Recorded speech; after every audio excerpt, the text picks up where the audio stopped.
Hello friends, good evening. চলে এলাম দেখো তোমাদের সঙ্গে একটা ভিডিও শেয়ার করতে। এটা কিন্তু মোটামুটি অনেকক্ষণ আগেই রেডি করে রেখেছিল দাদা, তো এখন রাত্রে এসে রান্না করছে। কারণ সকাল থেকে বিজি ছিল, ভোট করছিল, তার জন্য এখন দেখো রান্না শুরু করে দিয়েছে। আগে সুন্দর করে আলুগুলো ভেজে নিয়েছিল, দেখেছো আলুগুলো কি সুন্দর লাল লাল করে ভেজেছে। আলু মানে এত টেস্টি হয় এই আলু, এত সুন্দর ভাজলে সে খেলে বোঝা যাবে।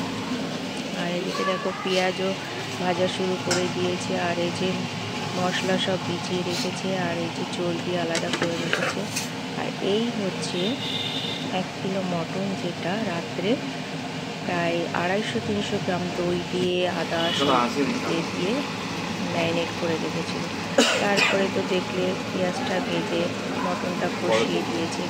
এইবার কষাচ্ছে, কষাতে কষাতে কষাতে কষাতে দেখো তেল ছেড়ে দিচ্ছে অনেকক্ষণ ধরে। এটা মোটামুটি 2 ঘন্টা ধরেই কিন্তু দাদা করছে। তো মানে দেখেই বুঝতে পারছো যে কেমন করে রান্না করছে। হয়ে গেছে তো, এবার প্রেসার কুকারে দিলাম। আলাদা আমি টেস্ট করেছি, আর করবো না। তুমি করে দাও, ও করবে না, আমার যা করার হয়ে গেছে। আমি বলছি করেছি একবার হবে, আমি করেছি। এইবার আমি জানি, নুন মিষ্টি সব দেখেছিলাম। আমি পরে কি দিয়েছি দেখেছো? ওই বাটিতে যে মশলা ছিল মশলাটা তো দিলাম, না ব্যাস। আর মোটামুটি সব তারপরে সব এখনো কষাবে, নুন এখনো লাগবে, কষাবে আধা ঘন্টা কষিয়ে কষিয়ে।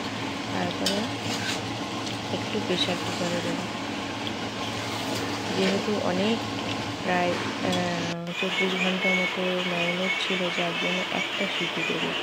হ্যাঁ, তারপরে নামিয়ে দেখো দেখতে কেমন হয়েছে।